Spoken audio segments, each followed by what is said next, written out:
Thank you. Be seated.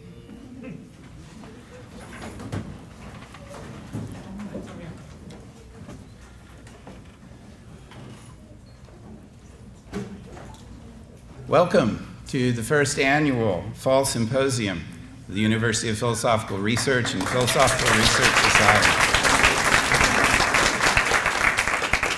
My name is Greg Salyer. I'm the president of the university, and I am so happy you're here.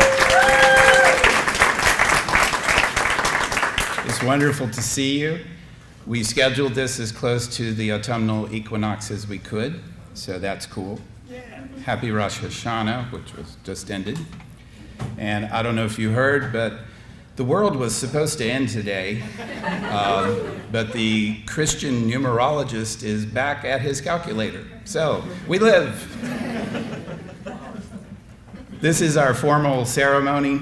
After this, we hope you will just hang out and enjoy our wonderful space. We have an art exhibit in the bookstore that you're going to want to see. It's really fantastic. We have food in the library. We have drink. We have music. This is what a symposium is. Let me introduce you to our board of directors. Bill Garlington and Don DeFrancisco could not be here. James Callahan.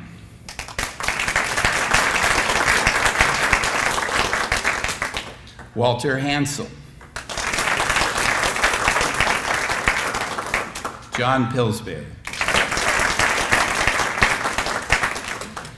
We are a small staff. We pull off some pretty big things here. We do it because of them. Let me introduce you to them. Our event coordinator, assistant librarian, and executive assistant, Kelly Carmena. She will not be acknowledged, okay. Our director of information technology, John Chase. We keep him behind a curtain. Our director of marketing and media, Sharon Lineker. Our PRS coordinator, Roger Rodriguez.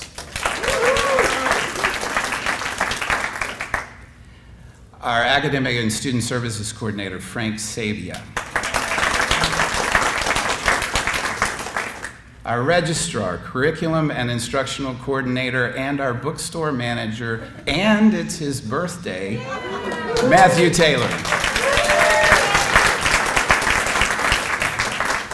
Director of Operations, Aster Segay.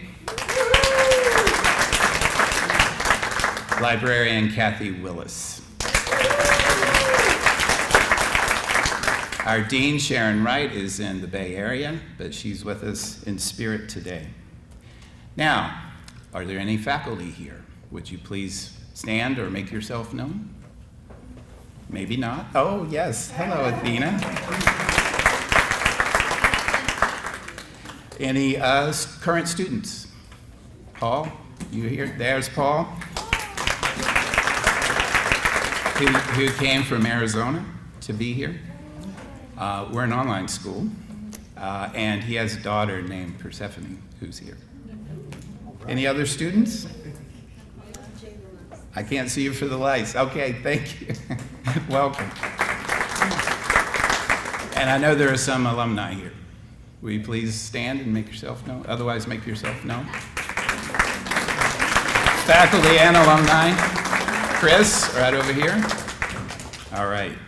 And then to the members of our growing community of seekers, people who wander onto campus and say, what is this place? And I never knew what was here. And then you keep coming back. Welcome.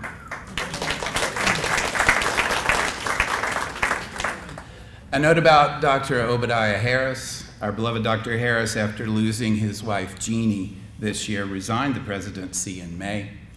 He cannot be with us here today as he's experiencing Alzheimer's and is receiving 24-hour care.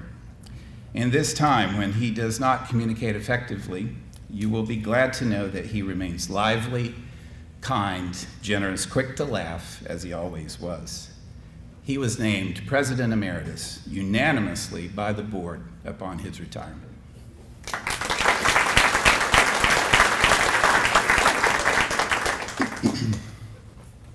And now a word from Manly P. Hall, whose memorial service was held on this date 27 years ago.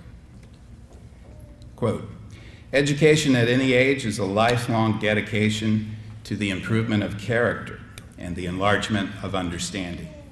There is no reason why PRS should not be remembered like Plato's Academy. But if it is to continue, the society must make use of the most advanced technology available. I now envision a university of the mind, and I think that through proper organization, we can bring this message of enlightened living to a much greater audience throughout the world." John Pillsbury began reading Manly Hall, our founder, at the age of 15. He met him for the first time at the age of 17 and carried on an intermittent correspondence with Mr. Hall until John moved to Southern California in 1982. At that time, John volunteered here at PRS and became a personal friend of Manly until his death in 1990. He's continued to serve in the PRS in various capacities over the year, including administrative, technological, and photographic expertise. John Pillsbury currently serves pro bono as director of 4 nonprofit public benefit corporations and is an officer of 3, including here, also the Ventura County Gilbert and Sullivan Repertoire Company. He's the treasurer of the Arts Council of the Conejo Valley, and he is president of the Ed and H. Pillsbury Foundation. He's also past president of the United Nations Association of Los Angeles. His further interests include music, photography, loudspeaker design, computers, poetry, and of course, philosophy. John lives in Southern California with his wife, Rebecca Pillsbury. Between them, they have 5 children and 5 grandchildren. Like Manly P. Hall, John is an autodidact and polymath, a self-taught success who has wide-ranging knowledge. He can speak intelligently and thoroughly about everything from speaker design to photography techniques to the work of Manly P. Hall. He's here to do the latter with us today. Please welcome John Pillsbury with Memories of Manly P. Hall.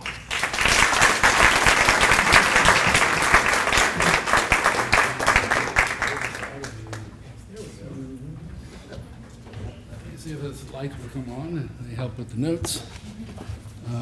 Is there a switch on the light? And if so, there it is. Hey, it works. Now, okay. Well, it's thank you for being here, and thank Greg and the rest of the board, and of course Manly for the existence of the organization you've come here to learn about. I will say in advance that although I am accustomed to being on stage, that tends to be in things like a Gilbert and Sullivan operetta. This is a very different sort of thing, and is actually a much more emotional experience for me, as I knew Manly. He was both a friend and teacher, and I think I put more pressure on myself for this than I do for almost anything. So, for better or for worse, here goes. And now I could also say that given the difference in our ages, Manly, I sort of considered him a spiritual grandfather, if you will. I should note that Manly and I got our birth certificate in the same year. This is a true story.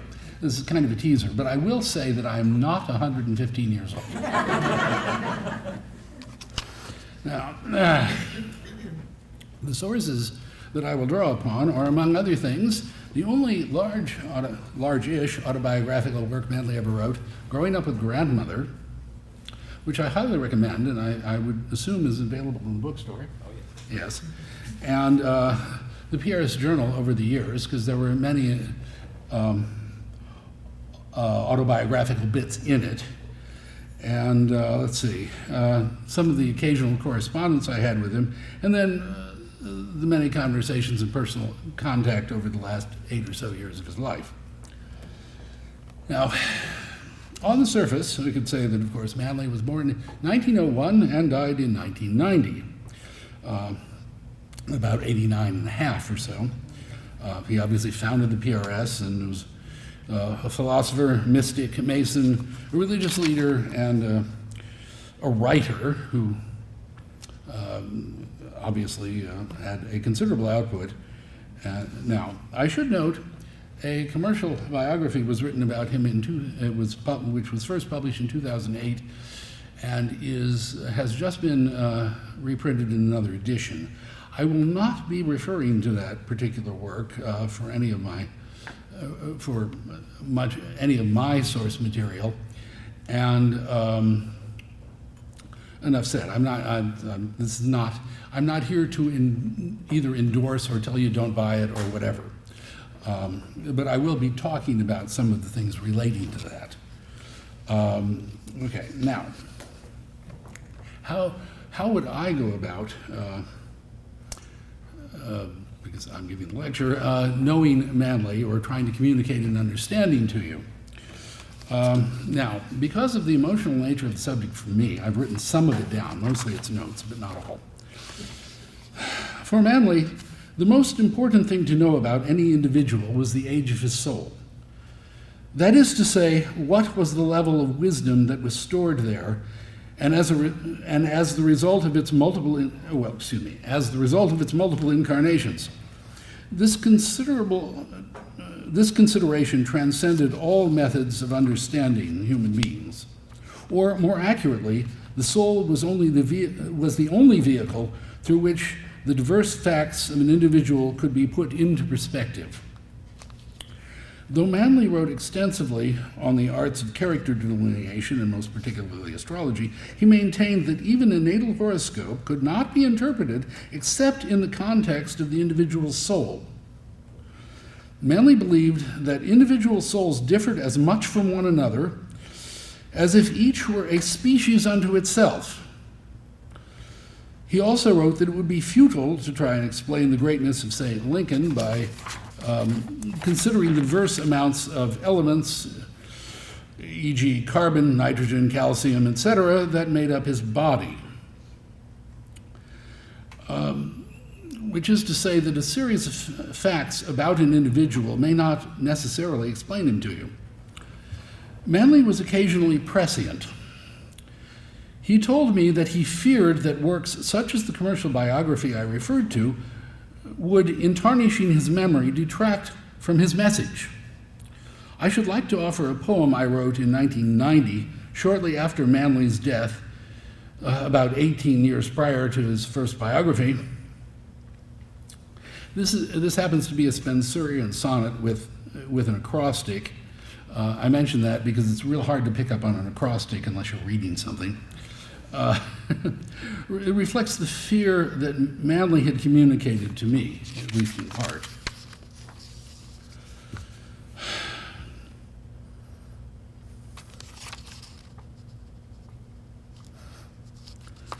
Make joyful shout and let the heavens ring. No lamentation fits, though life is done. Let all the joy, a privilege to sing, yet overflow that e'er lived such an one.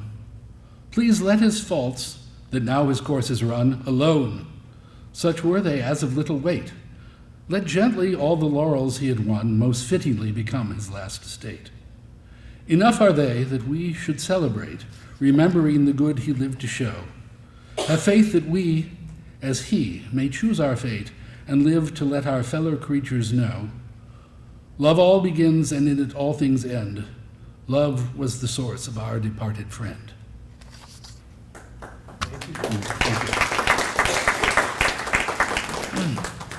Now, presuming to describe the soul of the most remarkable person I have ever met may border on hubris, but as I have been asked to do this, I'm the last person closely associated with the PRS who knew him personally. I must do the best I can, and you're stuck with me. By the way, I have a great fondness for the myth of Parsifal. This is a slight digression. Who, of course, was the pure fool.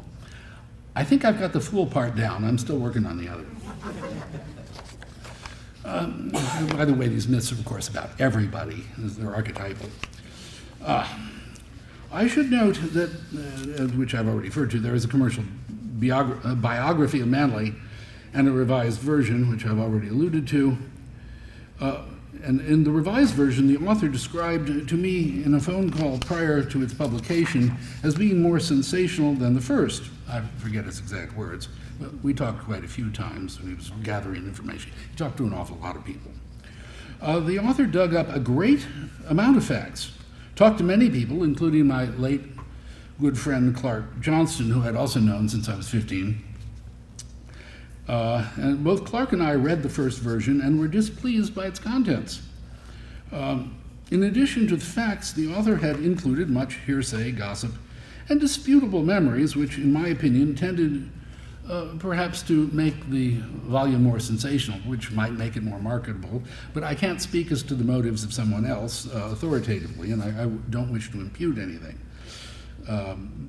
that I really do. Contrary to mine and Clark's conversational efforts, the author chose to project onto his assemblage of information a character for Manly which bore a closer resemblance to a Gilbert and Sullivan character, particularly Bunthorne from Patience or Bunthorne's Bride. Now, I don't expect any of you to be all that familiar with the operetta Patience. Is anyone? Other than my wife, who's the director of all these things. Gilbert and Sullivan wrote 14 operettas in total, and 13 of them still exist intact, and we've done all 13. However, back to Bunthorne. I should say Bunthorne is a satire of the British aesthetic movement in the 1880s when this was published. So people like Ruskin are satirized, also Swinburne. Some people think it was Oscar Wilde, but he wasn't actually very well known at the time this came out. But I won't go into any more of the history of that. Now, I'm not suggesting that the author borrowed this intentionally, because he may not. Odds are he's probably not a Gilbert and Sullivan scholar or that sort of thing. I think I do know him, as I say, I've talked to him enough to know he plays guitar and is a reporter, but as I say, I'm not. Anyway, I happen to be currently in rehearsal for this very character. The first verse of Bunthorne's initial aria, for lack of a better term, it's actually a patter song, is as follows. I may want to step back from the mic because I may blow things out a little. Yes, I am, briefly. But we perform without mics, and it's not that large a theater, but people who aren't loud enough don't get to sing with us for long.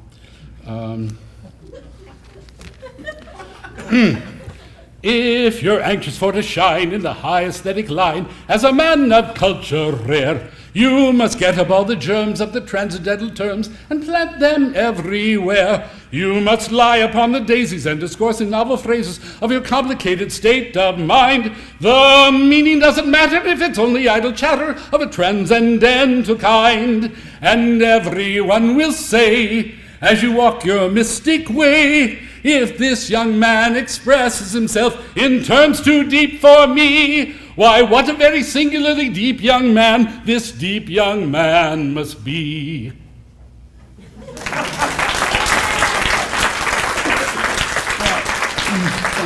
Thank you. Now, let's see, moving on here. Yes, the author suggested this sort of characterization as a self-pointing would-be celebrity having a great time in Los Angeles in the 1920s rather than the 1880s in England. In some of his calls to me while doing research for the first book, the author asked me if this wasn't what Manly was like. The short answer, no. From my perspective, the author made the mistake of asking himself, why would he do the things mentioned, inaccuracies aside, rather than why someone with a very different temperament and goals would do these things. The author never met Manly Hall. My reaction upon reading his version of Manly is best expressed by the poem I wrote upon reading it in 2008. When all at last is said, exhumed and brought to view, the picture that remains is not the man I knew. The soul once found in clay may not on earth abide. Events assumed as true reveal less than they hide. Twice dead upon discovery, a second dirge I sing, for all that flew to heaven and made the welkin ring. I cannot tell the ear, but only tell the heart, the dream that drove his life and set the man apart.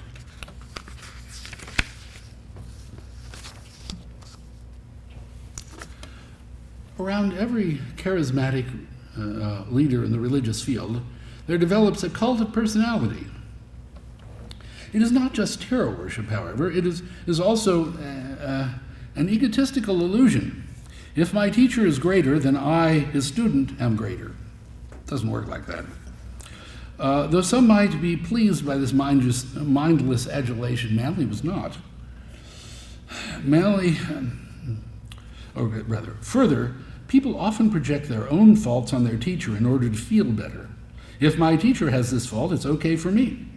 Manly did not claim to be a specific reincarnation of anyone either. It's one of the things you may find various people cited as saying, never did. There were various theories, but the only, there was some who thought maybe he was Blavatsky or Albert Pike or let's see, I think his wife sometimes referred to him as the Canadian Bacon. Manly was born in Canada. Yes, it's not my joke. In any event, I mean, if I were to hazard a guess, which means nothing, proves nothing, I think of Socrates, both because in addition to being a philosopher, Manly was a sculptor, and he had a well-known shrewish wife. But we shall get to Marie later, but not very heavily. This is about Manly. Anyway, I had once done, to illustrate what Manly was really like, I had once done a portrait sitting of Manly and his wife, Marie, at their home. I was putting away my equipment, and Manly came out to keep me company, Marie having gone to bed. I looked over at Manly. He was seated wearing a wool robe with a hood. I commented that this would make a very interesting picture. Manly responded, "No, they would all think I studied in Tibet." The eccentricities of some of his followers sometimes showed in comic ways. Manly related in one PRS journal that a woman had actually written him asking for instruction on her nose twitching technique, a la the 1960s sitcom Bewitched. So, as I say, I'm not here to either attack any particular person who is mentioned in the book saying something that I find inconsistent, but I have to respond at least and tell you that's not how I see it. Manly had a wide variety of talents in addition to an encyclopedic knowledge and understanding of the subjects of his writings. He had a clear literary style, an uncanny ability to lecture without notes, with precision and focus, a very keen wit, a great talent for sculpture, a very good photographic eye. Manly was very certain of the eternal truths that he wished to communicate, but he could be quite unassuming personally. He once showed me a photo he had taken of a garden in Japan. He pointed at it, noting that you can even see the fish pond. I, who have seldom been able to resist a pun, said, said, "You're being coy." Okay, it's not a great one, but anyway. Manly replied with a childlike concern at my disbelief, "No, you really can see the fish." Most people did not seem to see his sensitive side. I am not here to discuss the particular merits of astrology, but Manly used to give 2 lectures every year based on mundane astrology, world trends and national trends, and one on natal or personal astrological trends. These were by far his best attended lectures, particularly the personal one. There was, nearly standing room only. The record of his predictions, though not perfect, contains some remarkable successes, including the fall of the Berlin Wall. I really thought that he had overreached in that. And in a series of lectures in 1941, which we do have, they're not in print, but they do still exist. It was a lecture on a series of lectures on his mundane astrological methods. He made many accurate predictions about the further conduct of World War II. Notwithstanding Manley's skill as a mundane astrologer, he always maintained that by far the surest form of prediction was karma. Gets a little scary sometimes. Similarly, his primary interest in natal astrology was for character analysis, not merely to predict the three things people most often ask an astrologer about, which is to say money, romance, and health. Carl Jung was similarly interested in astrology, and it's well documented. Now, Manley's mission, which perhaps is the only way to start to understand him, was to promote a universal philosophy and religion, not in terms of founding anything, but with the idea that every individual must progress along his own path and find his own way in understanding and of course, grow through the process. It's very similar to the old Hindu story of the blind man and the elephant. We're all approaching one reality, but in different ways, with different understandings. Now, in particular, to say one thing about the most important part in understanding Manley's approach to religion and philosophy is that he was a monist. Now, if any of you are not familiar with what a monist is, monism is the belief that all creation, everything, comes from one source and is inexorably connected. You'll find this stream in all of the world's great religions, not as necessarily the official position, but there are adherents to this in all. I should say it has nothing to do with pantheism. You're not worshiping the plant over there or the mountain or whatever, but it is an essential philosophic idea that the world is not only unified but purposeful, and that we are what happens to us is all related to that purpose.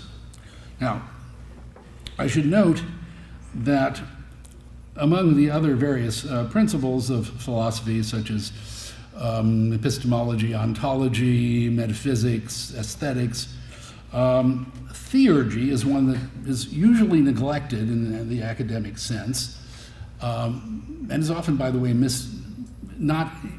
let's say, inadequately translated in both Webster and Oxford.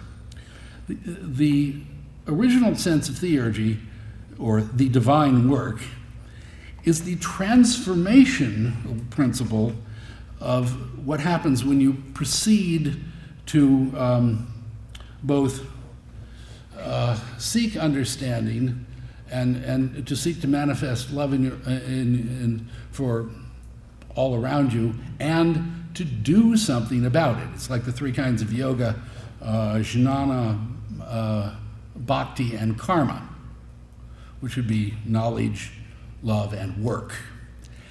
And for Manley, simply, you wouldn't get very far with any of them unless you were doing all three. Some of us struggle in various ways.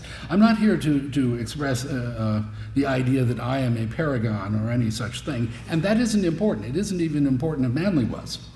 The process is what's important. Now, Manley wrote about 80 books and thousands of lectures. He also wrote a few movie scripts, one of which was produced not as he had originally written it. It's an astrological murder mystery starring Anna May Wong, which I think it can be found somewhere on the internet if you look hard enough. What's it called? When Were You Born? Yes, thank you. I was drawing a blank there. Now, we'll talk a little about Manley's life now that we have some idea why he was here. and what his goals were. He was born in Peterborough, Ontario, in March of 1901, and was immediately pronounced dead. Anybody beginning to get what the teaser was about? So he had a death certificate. The doctor signed it, left the hospital, and he was left on a table. A nurse or someone found him alive. So obviously he continued for another 89 and a half years. But so he was born with a death certificate. His health was never all that robust. In particular, he was very close to death at 2, which you will find once again in the book Growing Up with Grandmother. He was, for the most part, raised by his, quote, esteemed grandmother, who was really a woman of an age, of bygone age, that we don't necessarily have an emotional connection to at this point in time. It's very different. She was born in, say, 1850-ish. She was one of a great intelligence and great integrity, and some interesting eccentricities, which once again I'll let the book deal with. But now you may think that Manly was successful in all of his public endeavors, but I will tell you that at the age of 8 or so, his grandmother thought he would never get the hang of needlepoint.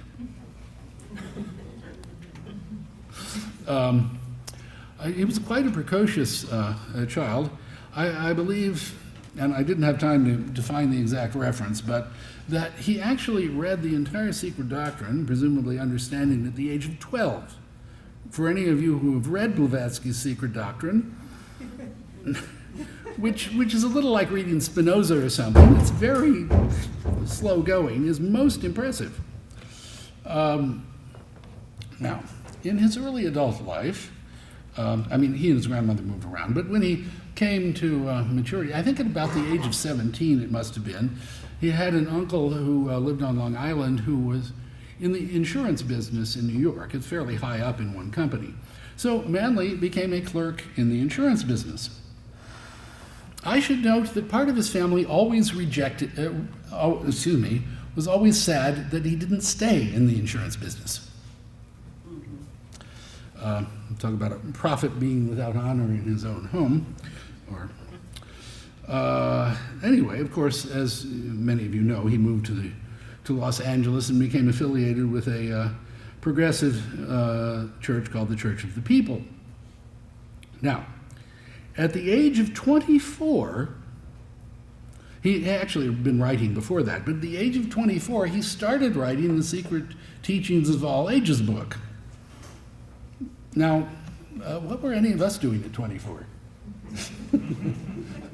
Maybe useful employment. I'm sure Walter was probably more useful than I was at that age. But yeah, well, in any case, and he completed that according to the dedication of the first edition in May of 1928. So, it's for, close to 2.5 years. Now, if you go to a biography that paints him as a dilettante and a guy just having fun, this seems somehow inconsistent, because as any of you know who have read it, the breadth of knowledge, and the clear expression on the topics is most impressive, and you can't just get there because you're shamming it. He had very little formal education, as Greg was alluding to. He was self-taught, and that, at least he was alluding to about me. Perhaps I'm not docile or too incorrigible to be easily led, but this isn't necessarily virtue. In any event, he did travel the world extensively, and in 1934 he founded this organization, the Philosophical Research Society. Sometime thereafter, it doesn't matter exactly when, he married his first wife, who tragically some years later committed suicide, which was very, of course, understandably hard to deal with. But Manley never talked about that.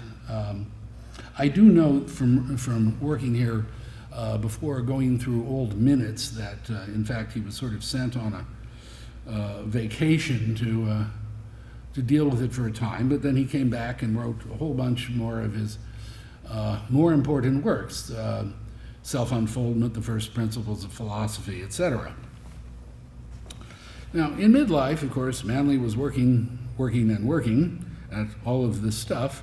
And then he at the age of 50, if I recall, married Marie Hall, who actually proposed to him. I think not to talk much about Marie, but if you are familiar with the stories of Socrates and his wife Xanthippe, this comes fairly close to the mark. In The Journey in Truth, Manley relates one story about that. It actually relates more. Socrates was talking to his disciples, and he was standing in front of their home. Now, Socrates didn't make money for teaching philosophy. He was a sculptor by trade. So his wife got angry because she thought he should be out doing something that would earn money. Oh, actually, excuse me, I got this wrong. They were inside. She picked up a broom and drove them all outside. Then he continued to discourse in front of the house to his students, which made her even more irritated. She then got a bucket of water and went to the top of the house, which presumably had a flat roof, and dumped it out on him. Socrates merely turned to his students and said, "Gentlemen, I have often observed that after it thunders, it has a tendency to rain."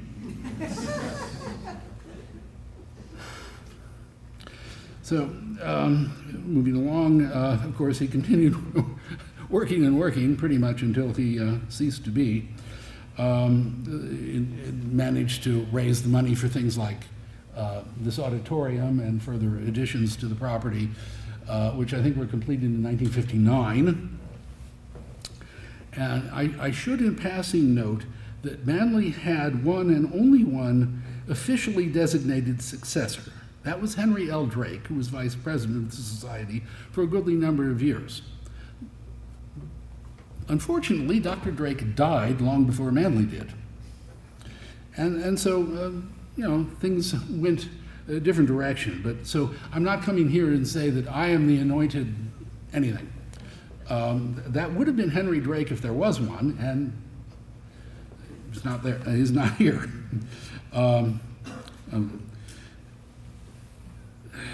Now, they also endeavored to do some things along the lines of starting a school. They started a correspondence course, which was written by Manley or occasionally by Henry Drake. In his declining years, Manley was still producing books and lectures, and near the end of his life, I'd say about 3 years or so, he hired a management team. Remember the chronology? About. Yeah, there won't be a test in the morning. Manley, and I talked to him privately about it, both when he did it and later had occasion to speak to him after it had been going a while. And he originally said that this was his experiment and he would supervise them. Well, it seemed reasonable. Then Manley had a stroke. He was not all that able to supervise. Now, as I say, I'm not going to go into this in great detail, but they got an imbalance on the board. People were, there were some existing trustees who didn't like the changes, and they departed, and then they put other people on. By the time Manley died, of the, let's see, I'm thinking 10 people on the board, all but 3 of them were either employed or closely allied to those who were. Now, and Walter can correct me, that's not quite proper under corporate law. Now, it's not to say, this is a long time ago, and it's not to say that that invalidates the decision other than a later, more properly constituted board can overturn it. But there were a lot of problems, if you will. And I was asked to join the board, and it didn't look good. I had had some experience in other organizations, and well, I'm not going into this in detail. I'm just trying to set the stage for Obadiah's arrival. I don't want to steal your thunder, but in any event, I may note, actually, Manley was helping promote Marie's works. He was on a trip in Sedona when he had the stroke. But Marie's a whole other subject, which is too voluminous for today. Anyway, he became dependent on the managers, and at some point, later, I asked him in private, do you like the results of your experiments so far? Would you like some of us to try and do something to support you if you wish to make a change? His answer was not to defend the management team, but rather to say, I just want to write the books I can in the time I have left, of course implying it wasn't very long. Now, as a result of Manley's passing, having run the PRS for 56 odd years, there was a tremendous vacuum. Now also, since some of the more experienced trustees were leaving, things didn't look particularly good, and I had some background in nonprofits that were in crisis, and I couldn't see any way to do the kind of things that I thought needed to be done in terms of, if I joined the board, could I get enough votes to do what I thought should happen? Short answer, no. I could depend on 3 other people on the board, my late friend Clark Johnston, the late Gerald Brill, and Manley's doctor, at least occasionally, Dr. Evarts Loomis. Those 3 were all men of very fine character and not terribly experienced in the realm of corporate problem solving at the board level. Well, I could have easily declined. The problem, and I thought that if I do get into this, I may fail. But it was not a difficult decision, simply because if I tried and failed, well, I had tried. If I didn't try, I couldn't live with it. In any event, so I decided to join the board in the hope that if this were important, something would develop that would provide an opportunity to actually do what needed to be done. To make that story very short, the opportunity appeared as Obadiah. And I will let Walter deal with that. But in conclusion, I will say that Manley's greatest regret, which he often voiced in private and never in public, was that of all the wealthy people he had helped, he did a lot of personal counseling and other such things. None of them had bothered to make a significant financial contribution to help the society. However, I should note that the dedication of some people of lower means was truly the widow's mite, which of course Manley would appreciate, being both biblical and Masonic. I might mention, I think his name was Ernie, a retired man who washed dishes so that he could contribute here. He also took tickets frequently. It's humbling.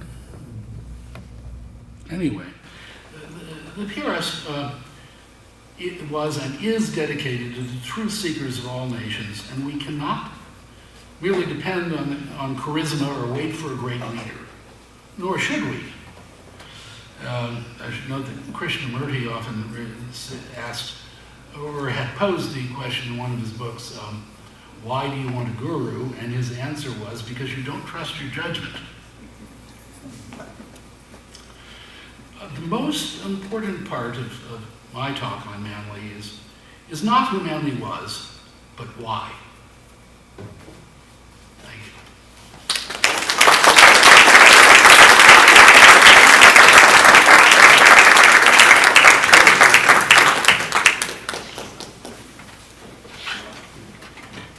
should make it clear it's not required of our speakers to sing, but that was fantastic.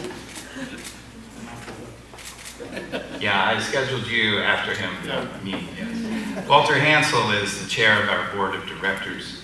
He attended the University of Wisconsin-Madison and graduated from the University of Illinois in Urbana in 1984 with a degree in economics, and most of his studies were in demography, geography, and Mandarin Chinese.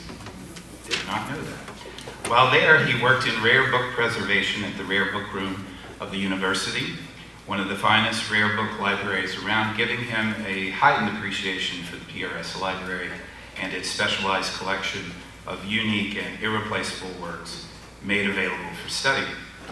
Walter graduated from the University of California, Berkeley Law School in 1984, having never met a lawyer before attending law school, nor setting foot in California. He notes that he imagined lawyers did a lot of reading and writing. Walter's been with the same law firm since he started in that line of work in 1984. Before that, he worked in college and high school as a house painter, a janitor, a cashier, a dishwasher, a teacher, a licensed and registered investment advisor, and a survey researcher. Mr. Hansell joined the board of directors for PRS in 1992 and serves as our chair and legal counsel. Walter is also a board member at other for-profit and nonprofit enterprises and a trustee for a few charitable and commercial family trusts. He notes that his wife Amy allowed him to marry her in 1989, and they have an adult daughter and son. They have a rescued greyhound at home who's not well today, so thoughts for him, and currently 3 long-lived snakes as pets. Walter is a kind and generous chair and director, along with being a fierce defender of our mission and a devoted supporter of our work. To speak on beginning and sustaining a university, the tenure of President Emeritus Obadiah Harris, please welcome Walter Hansell.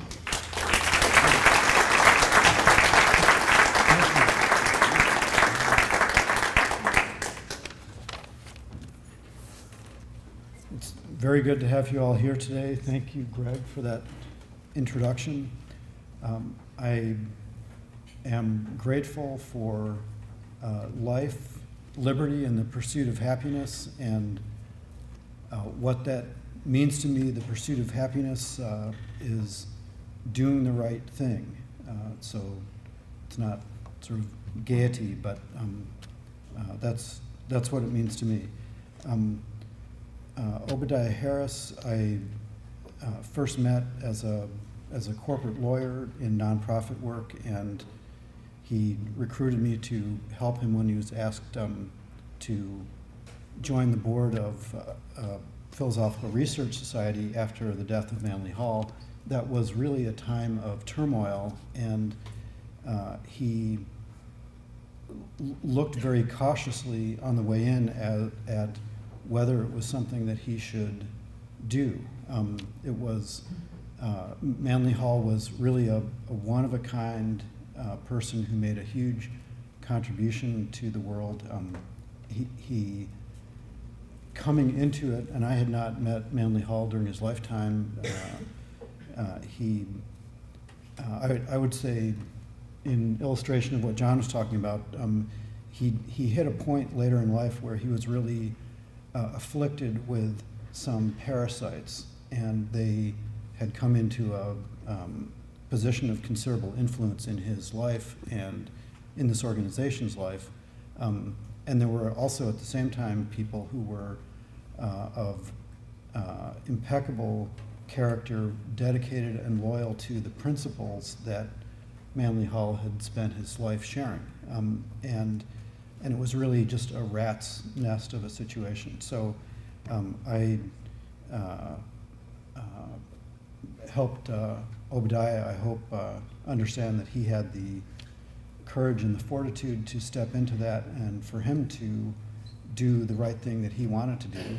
He gave, so he came in, and as I said, I at the beginning was really a hired corporate lawyer, and a couple of months into getting acquainted with what was happening at PRS, I recognized that one of the biggest problems for the organization was sort of the parasites feeding at the trough, and these factions and people who had no concern for the future of the organization, and that if I kept sort of doing my corporate lawyer thing, I would be another parasite feeding at the trough. So I suggested to Obadiah, as he had become president and was reorganizing, that I did not want to work in that capacity anymore for PRS, because it was the really opposite of what was needed, which was to conserve resources, clean things up, and take the best and move to the future. So Obadiah had for those who aren't personally familiar, he was a lifelong, dedicated, committed student of philosophy in Eastern and Western and philosophy around the world. And he was a combination of a rigorous academic in the Western conventional sense, highly educated. He had a master's degree in education from University of Arizona and a PhD in education from the University of Michigan at Ann Arbor. He had been involved in his lifetime in a lot of teaching, a lot of big institution university administration, and also esoteric study and learning and a devotion to spiritual growth, both his own and other people's. He was really a great person to try to carry things forward or lead others in carrying things forward at the Philosophical Research Society. He recognized that Manly Hall was a one of a kind, and it would not be feasible to try and be Manly Hall or be the replacement or be like him, but more to uphold the principles and the spirit of learning and investigation and wisdom and sharing. And it took a few years for Obadiah to right the ship with help from a lot of people, here and no doubt people here in the room. John Pillsbury helped us particularly in, we had a conundrum of how to get rid of the rat's nest when their hands were on the controls of the corporate entity. And John helped with that by being a part of the understanding that Obadiah sought with this board, which was he will come in for no pay and to devote himself to turning things around, and that he needed to re-examine the makeup of the board and start fresh and essentially give the parasites a free pass to, get out of town, and we won't try to put you in jail, more or less, roughly speaking. And John was a part of the transitional game with the parasite faction, which is to get them to accept the proposition that one way or another they had to go, and that as part of that, the whole board was going to start over. So John, who was really one of the most critical links to the proper history and the true spirit of this organization, left the board at that time as a means of getting the bad guys to go away, which worked, and they did, and we were able to start over. And John has been a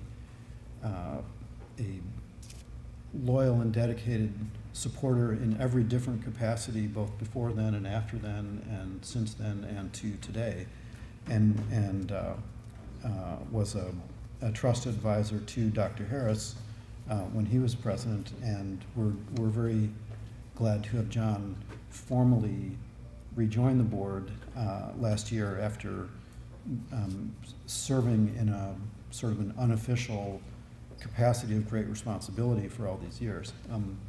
So we were very fortunate with that, and Dr. Harris looked at carrying forward the best of PRS, making sure that the publications of Manly Hall stayed in print and were more widely disseminated. One of the things that got me kind of hooked on the way into this was this book Manly Hall had written, The Secret Teachings of All Ages, which, as a book lover like me, who could fail to say, I got to find out what that's about? I mean, one book, and it's The Secret Teachings of All Ages. Who could ask for more? So Dr. Harris got a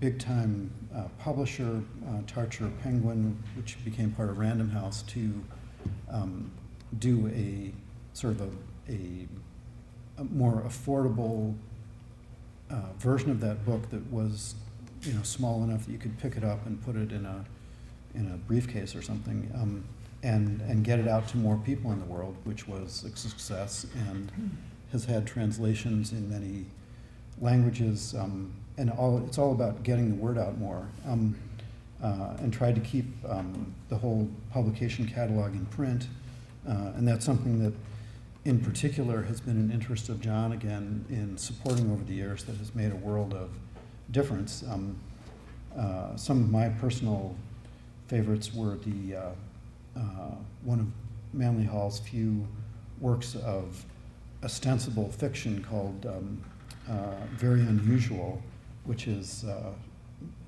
retelling of tales of as if he were an antique collector in Japan having a lot of adventures with mysterious goings-on. It's really fun, and I learned a lot from it at the same time, and maybe most of you are familiar with the booklet called 10 Rules for Better Living, which to me almost, if I never read anything for the rest of my life, I could just refer to that, and it kind of covers most things of importance, and it's pretty short.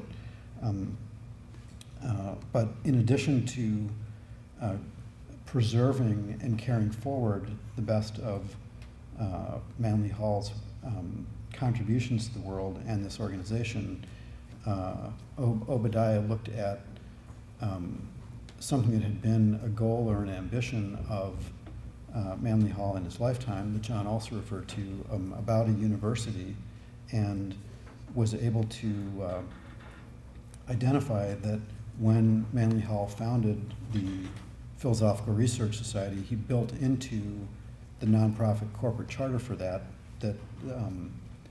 one of its purposes could be and would be to have a university dedicated to the dissemination of wisdom of cultures throughout history and around the world, and to serve truth seekers everywhere. And that was the formal constitution or establishment of the University of Philosophical Research. That was in about the year 2000. Obadiah, with his kind of industrial strength, institutional background, got the state licensing as an honest-to-God university with degree granting authority. We have the ability to confer bachelor's, master's, and doctoral degrees. It began with studies in transformational psychology and masters of consciousness, which, again, for me to participate in that, just the idea that we would take that seriously and advanced it as as an organized mission to say people will be able to study and have a legitimate higher educational degree of a master's in consciousness. What a wonderful idea.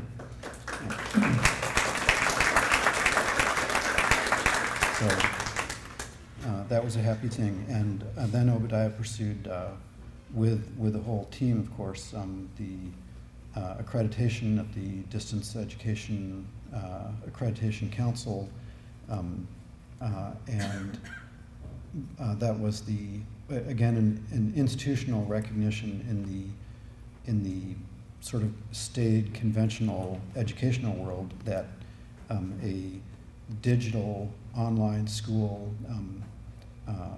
was the future of learning for many people in many contexts, not the only version and not a substitute or a universal replacement for attending a college campus, but one of the miracles of the technological age that we're in is that so much knowledge can be made available in so many different ways and without people having to go somewhere and go through all the logistics of transportation and living and everything to have access to information.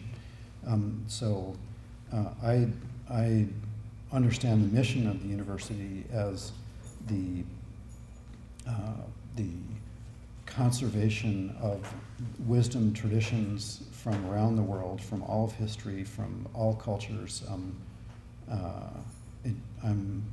I'm sure we've all seen that there are many consistencies or rhymes or convergences of the best learning of religions and cultures around the world.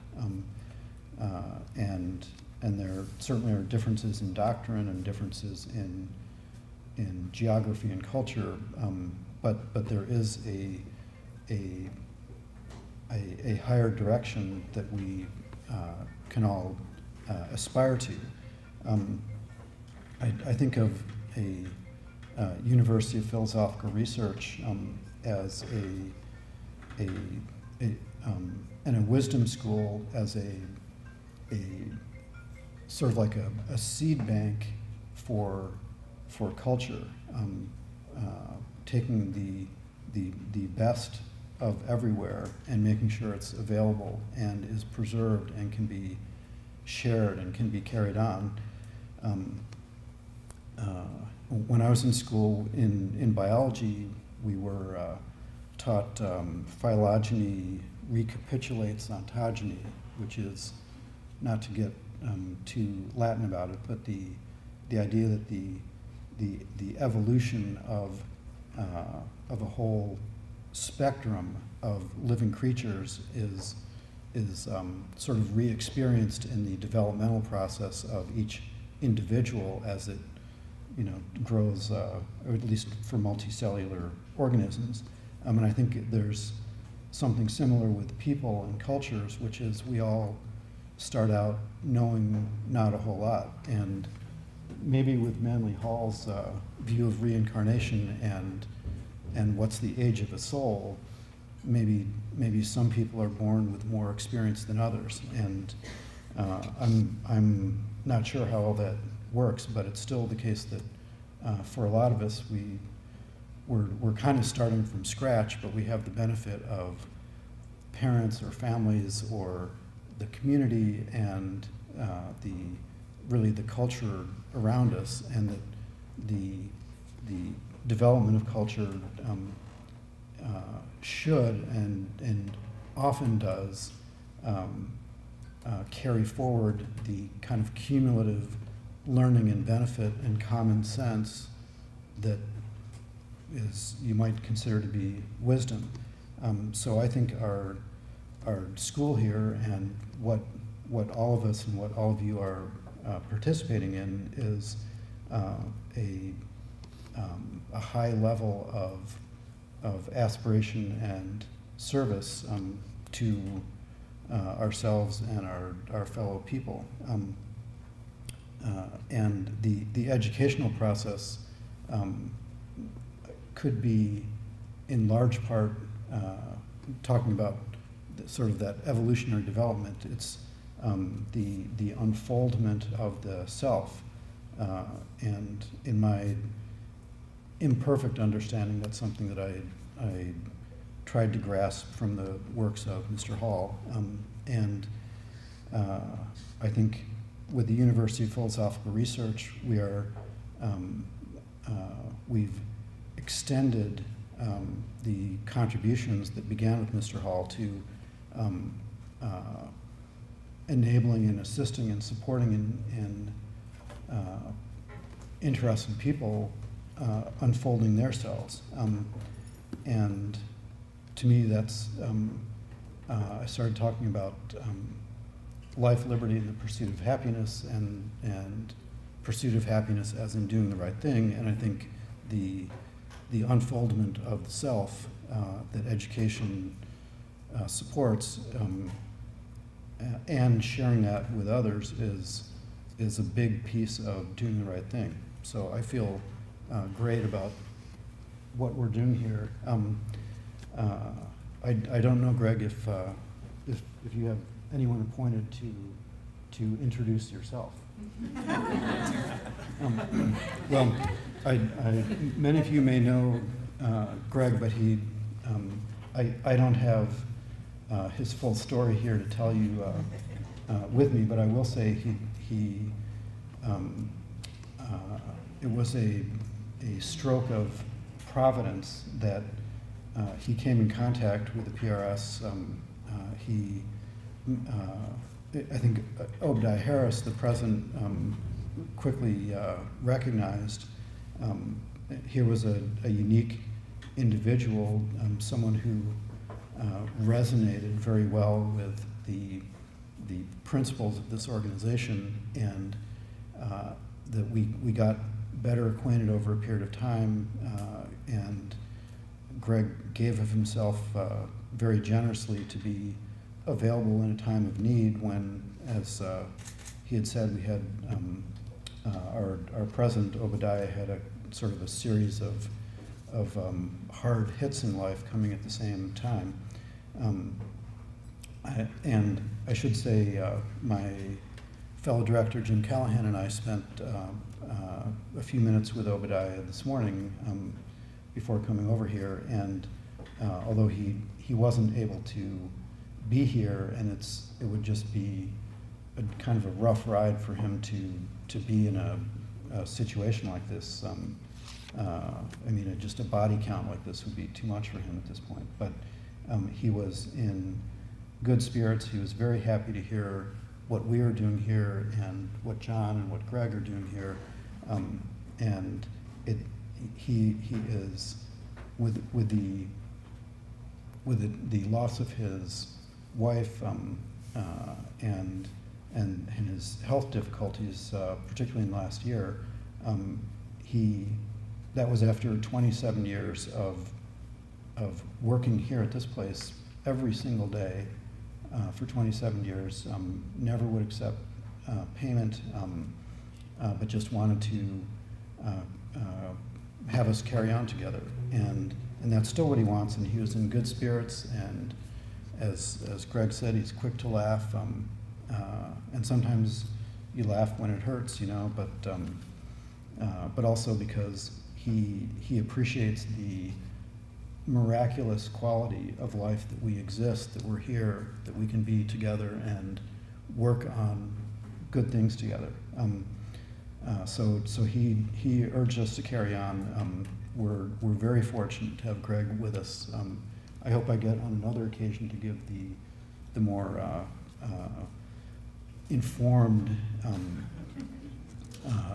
story of everything that he has brought to us here. But we're very glad and very fortunate to have Greg with us. And if you have more to say, I guess this is a good time.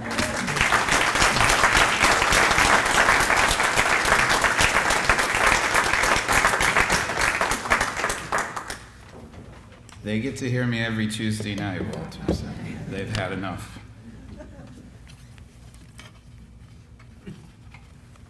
I always forget where the switch is. Anyway. All right. Thank you both. John Pillsbury, would you come forward to receive the Doctor of Humane Letters? James Callahan will assist.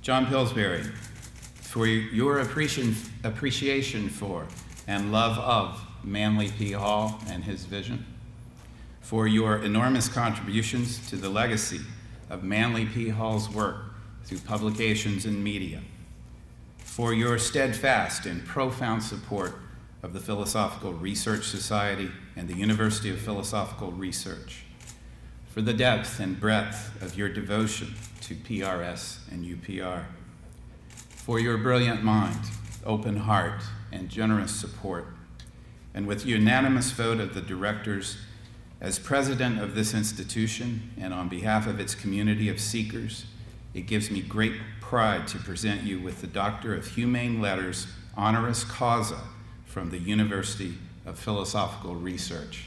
Congratulations.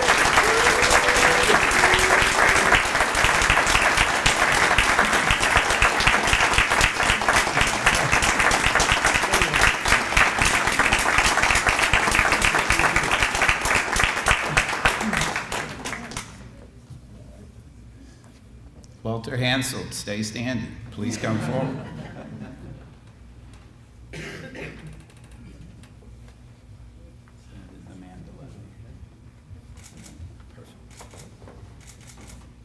Walter Hansell, for your appreciation for and love of Manly P. Hall, Obadiah Harris, and their vision, for your countless hours of pro bono work on behalf of this institution for a quarter century, for your intelligence, practicality, and guiding hand in directing PRS-UPR through its board for 25 years, for your deep and profound dedication to fairness, justice, and the perseverance and success of this institution, for your sound wisdom, benevolent spirit, and gracious leadership, and with the unanimous vote of the directors, as president of this institution and on behalf of its community of seekers, it gives me great pride to present you with the Doctor of Laws honoris causa from the University of Philosophical Research. Congratulations.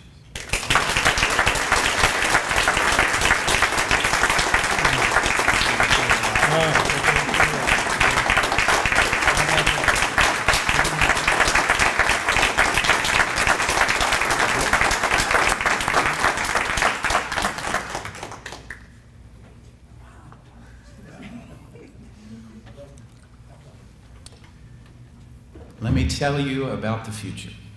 Well, our future.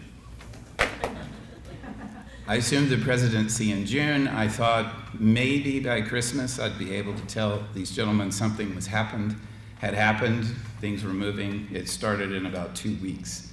That's because of our staff and the support of this fantastic board. The future is now.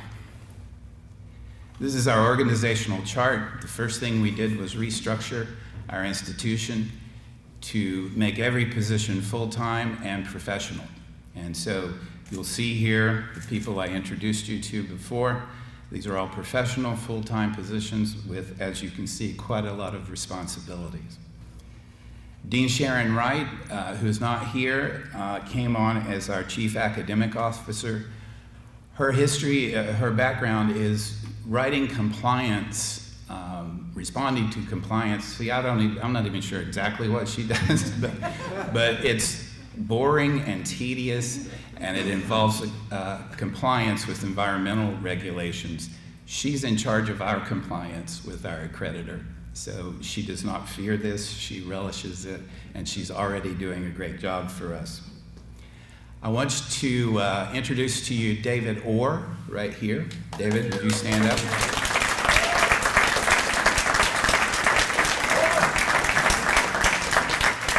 David serves as our curator and artist in residence. You may have heard him speak on his work, which is fantastic, and he has one piece. He did this whole exhibit. He put up only one piece of his in there. It's worth looking at. His talk was, and his exhibit, his own work is called Illumined. And what David does is really fantastic. He's a photographer. He's got his camera with him now. He takes photographs of our books, Manly Hall's books in the library, and he manipulates them into these incredible works of art. Please go to the bookstore and look at Blavatsky's work. in David's hands. It's absolutely wonderful. Thank you, David, for the art exhibit and for your work for us. A longtime friend of PRS is going to help us with admissions and recruiting students to our university. We've never done that. We just thought you would come to us. We're going to try to ask some people to come here. We've increased our events quite a bit. Some of you are here because of that. The Tuesday President's class has been growing. It started with a group of 10. We regularly now get 35 people here on a Tuesday night at 7 o'clock. It was 1 year ago, by the way. So this coming Tuesday is the last of our Passages series, and it marks the end of 1 year since I've been giving lectures on Tuesday night for free. This community is fantastic. I urge you to come if you're in the area and you can. It's a growing community. We're really good with each other. We're very careful, but we're also very fierce in our pursuit of wisdom. It's wonderful. We've been doing second Saturdays this year, and it's a faculty showcase. Our faculty have lectured and demonstrated their expertise. We've got 3 more of those coming up. And next year, I think we're going to do something similar, except perhaps just have open houses. Just open up the campus on a weekend, let you come hang out.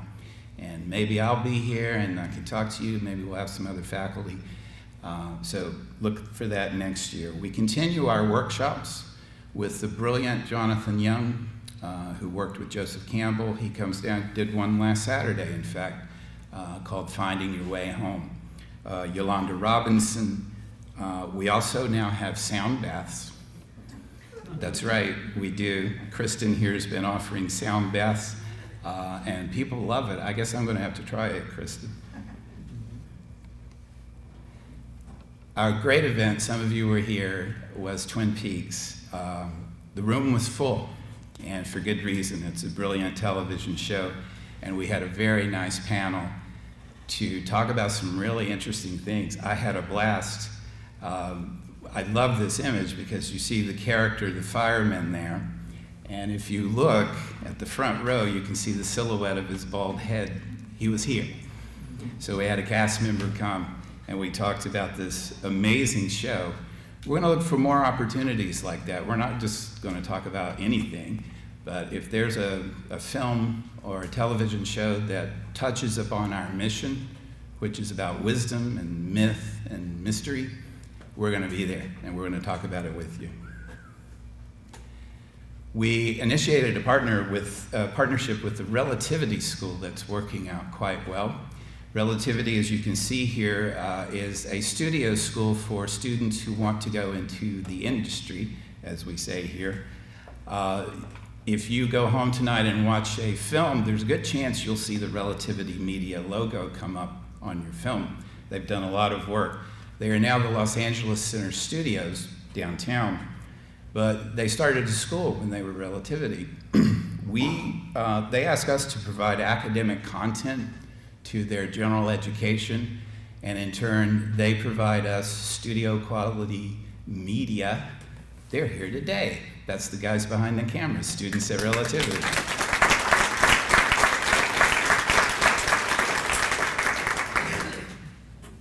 Yes, the library, our gem, that's G-E-M. You can't work out in there. Cataloging has been an issue for us. We have this marvelous collection, but we haven't cataloged it. That's what happens when you start collecting in 1934. It's really hard to turn all that into electronic data. We've had tremendous help from the Virginia S. Warner Foundation, and in fact, just yesterday, we got another generous contribution from Virginia, and her colleague, Mark Marrance, is here, and he has a word to you from Virginia. Come on up, Mark.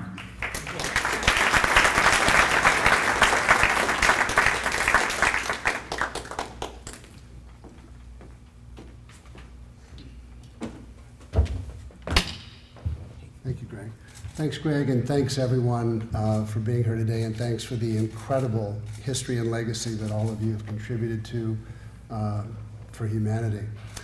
Virginia Warner has been my best friend and partner for over 40 years, and she wanted to express her unhappiness and sorrow for not being here today. She had family matters that she had to attend to, so she wanted to share a few words with you guys. About 30 years ago, Virginia was in a past life regression therapy session. And when she came to, she shouted the word Obadiah. This was 30 years ago. And the therapist had no idea what that meant. She had no idea what that meant. Now, had she come to and said John Smith, no big deal, right? But Obadiah is an unusual name. Well, the magic and the uncertainty and the mystery of all that stayed with her for many, many, many decades. About 5 years ago, we were having a conversation, and I mentioned to her that I had come here to PRS to spend time with my dear friend. And her and I have a long history of esoteric studies together. And she said, well, who runs the Philosophical Research Society? And I said, Dr. Obadiah Harris. And she screamed so loud that I dropped the phone. When I picked it up, she was sobbing. And she said, finally. She showed up 2 days later, and we drove over, walked into Dr. Harris's office. And typical for him, he looked at her, the first thing he said was, what took you so long? So that actually began the relationship that Virginia and I have had in helping this institution with the remarkable collection that Manly so remarkably and incredibly gathered over the years. So this is the message that Virginia wanted me to share with you. Manly P. Hall was an inspiration and mentor to me beginning at age 14 when I began studying the world of wisdom studies with teachings such as Krishnamurti, Madame Blavatsky, and many other sources of inspiration. During that time, I came upon the secret teachings of all ages, noted in my grandmother, Mary Mellon's writings, and was amazed at its depth and breadth of knowledge and wisdom. My grandmother, Mary Mellon, was similarly inspired by Carl Jung nearly a century ago, and after supporting him in his work for many years, my grandmother created the Bulletin Press and published 31 esoteric books. I feel so blessed and honored to follow in her footsteps with the trail she blazed so many years ago. She was empowered by people like Manly, as am I, and this is the reason why I have supported the library and PRS as the world which is in such peril needs and more importantly deserves the information he has gleaned over his decades of gathering the treasures of wisdom of humankind. The Virginia S. Warner Foundation's effort to digitize his work and the contents of the library can and will facilitate this, ultimately allowing anyone around the planet to access his collection and teachings. Manly P. Hall and this institution is a cherished reflection of a philosophical and spiritual lineage I'm so very humbled to be a part of. All of you are my true spiritual family. Thank you.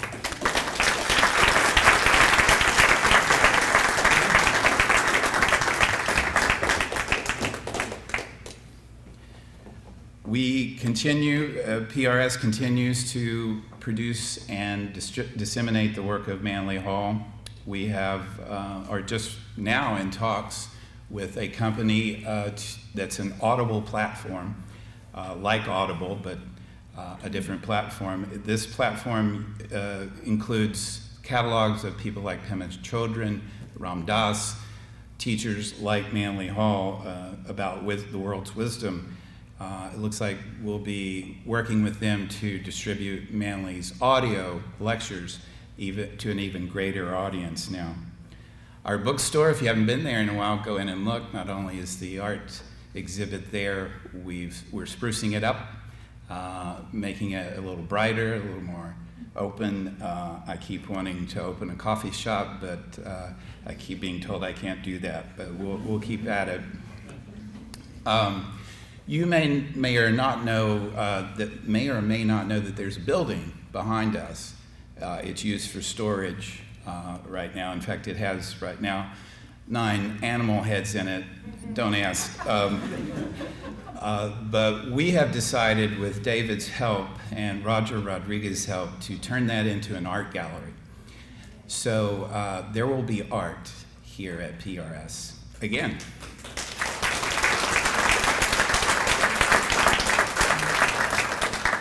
In terms of the curriculum, we've been going through it. We have now a quality assurance process that we use to make sure that we are using best practices, that our accreditor likes what we're doing. Our accreditor is good. We want to work with them. We're also accelerating this process, this quality assurance process, so that when students end a quarter, they may immediately turn and look to the next quarter and look inside the courses they would like to take. Those courses will be ready for you as soon as you finish. We are refreshing the curriculum. You see Chris Sheridan's marvelous course here that's in the works.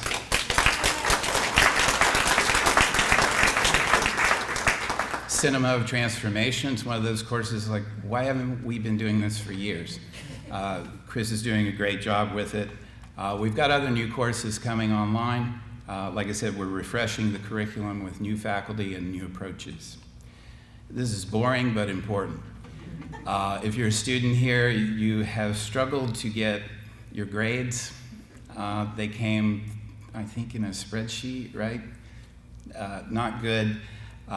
Your permanent record has been kind of hit or miss. We have just this week adopted a student information system so that there will be a student portal. You can go in and see everything you've done, your grades, and we can print a transcript from it. I know that sounds basic, but we actually haven't been able to do that before. Also, faculty will be able to go in through the faculty portal and assign those grades. So, yeah, that's pretty good. If you're a faculty member, you've been using the wonderful learning management system, Moodle, but you've been using a very old version. It can be frustrating, I know.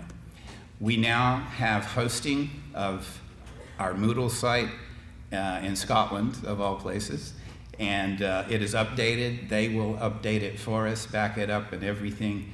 You're going to find, students and faculty, you're going to find this a much smoother, more welcoming experience. We also had 2 different installations. It's now 1 installation. Notice there you also have a faculty center. So we're going to have the faculty in one place for you to talk to each other, to get announcements, to share pedagogical strategies, etc. Yes. We also have a new website. Hang on. Yes, and calm down.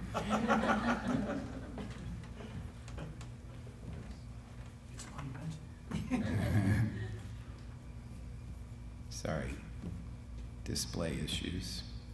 All right, so if you saw our old website, you saw the 37 or so menu items. Some of them repeated that could make it a little difficult to navigate. Our new website has 3 entry points: what we do, who we are, and join us. And so everything works from there. And let me just show it to you briefly.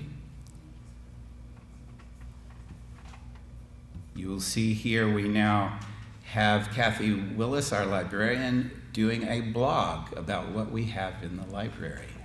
You're going to like this. Our events now are hosted on Eventbrite, and they feed directly into our main webpage, so you see what's coming up. Oh, look, there we are today. And you see that Tuesday night, we'll be talking about the hero with 1,000 faces. And some more information here, but the thing that matters most for our users of the website is that currently you had the university website, you had a PRS website that was separate, you had a bookstore website that sold Manly Hall books that itself was separate, and they were not integrated at all. Now they are. Here's what we do. There are degree programs. Here's what's happening on our Los Feliz campus. There are events. Here's our library. There's Manly. And you can buy his books now directly off the website. And there's our bookstore. Okay. Good.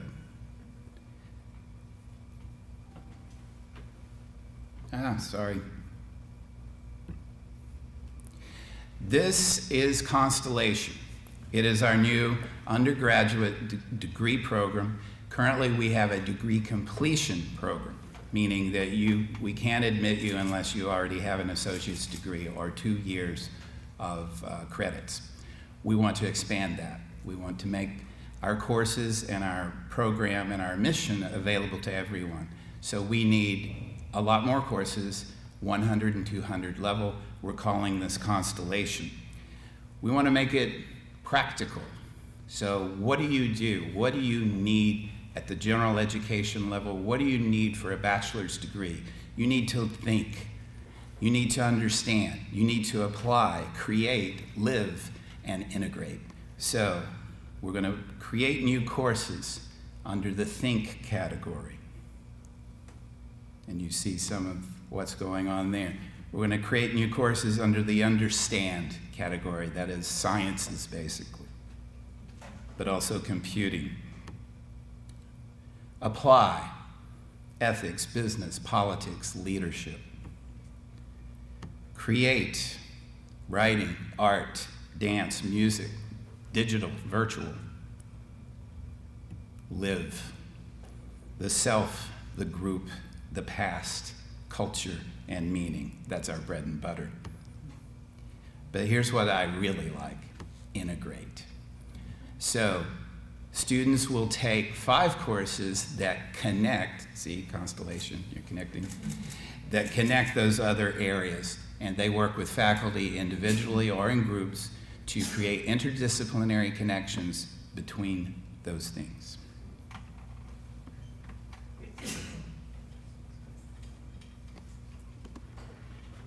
There's Constellation.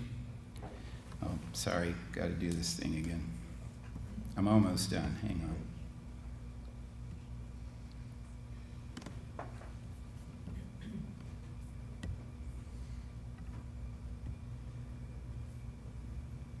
So, for the future, our new motto, our slogan, our tagline, whatever, is practical and profound wisdom for the 21st century.